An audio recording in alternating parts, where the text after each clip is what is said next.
Performers from Sarasota's Circus Arts Conservatory are having a busy summer. They just returned from Washington, D.C. and the Smithsonian Festival, where they performed right in the middle of the National Mall for thousands. Managing Director Jennifer Mitchell is here to share some stories and pictures about the experience. Thanks for coming. Thank you so much. We're thrilled to be back home in our community after celebrating the circus arts. Oh, I loved seeing the social media of you when you were in D.C. because we're all so proud of you here. Thank you. Summarize the experience for us. It was a life-changing experience indeed, where we were able to showcase the heritage of Southwest Florida and the circus arts, especially in a time where there was a question about, is circus going to survive? Yeah. Right. And it is. It was vibrant, and the Smithsonian gave hundreds of thousands of visitors an opportunity to see what we do. And the visibility is amazing. We have a picture that I kind of want to show everybody because it really kind of puts it in perspective, where the circus tent is sitting in between the Capitol and the Washington Monument. I mean, think of the traffic on the mall. And I understand the word Circus Sarasota right there for everyone to see. Absolutely.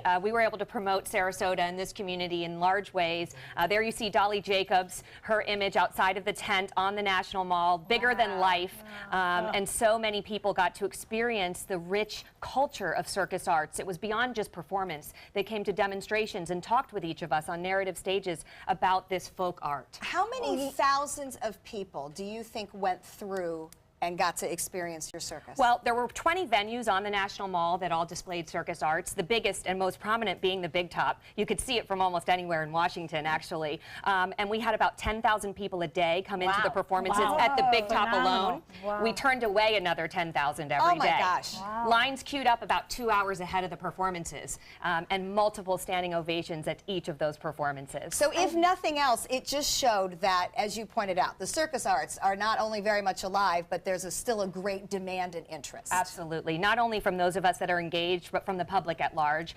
You'll see images there of the Sailor Circus students who are carrying on the tradition. And there's a huge movement across the country in youth circus arts. Just putting this into perspective, this is the first time circus has been debuted in the Folks Festival, right? In the Folklife Festival, indeed, and also in Washington, D.C. This was all spurred by Dolly's National Endowment for the Arts Fellowship Award in 2015. So we've been in the nation's capital before advocating for circus arts, but this was our opportunity to present and perform and demonstrate for everybody what we love. Speaking of Dolly. There she is, the graceful queen of the air. She did us all so proud with an amazing opening performance at the opening ceremony of the Smithsonian Folklife Festival. The secretary of the Smithsonian Institution welcomed and thanked Pedro and Dolly for all they've done in the world of circus arts. I have chills, and I just love the fact that, you know, this became such an incredible event and spotlight for everyone, but this is home for us. You know, sometimes I think we forget what an honor and how amazing this entire group of performers is. We did. We spoke of that crew. We had more than 100 members of volunteers, staff, and crew that came with us to D.C. We transported more than 100 tons of equipment to bring the circus arts alive for the Smithsonian's Folklife Festival. Any good stories with that? Any trucks breaking down? Or? Oh, yes. The first day we had 4 flat tires on one of the trucks. So, of course, and many other normal things that happen. As Rebecca, you know, live entertainment and live presentations bring on a lot of different aspects of challenge, but also incredible opportunity. We all feel alive and vibrant about what we're doing in the circus arts.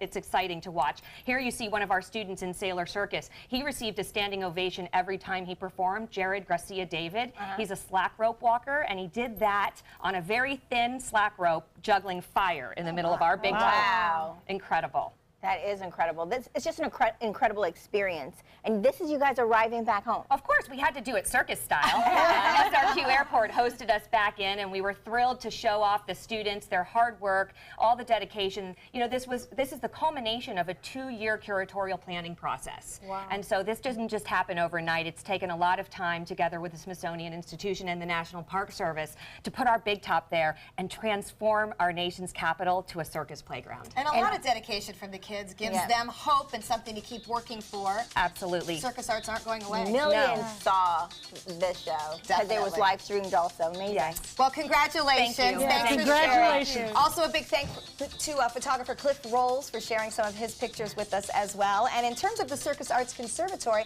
the classes do continue there throughout the summer. You can go to the Circus Arts website for more information. All right, coming up next, Marcia is bringing out the dogs. We're going to celebrate the dog days of summer. Yeah.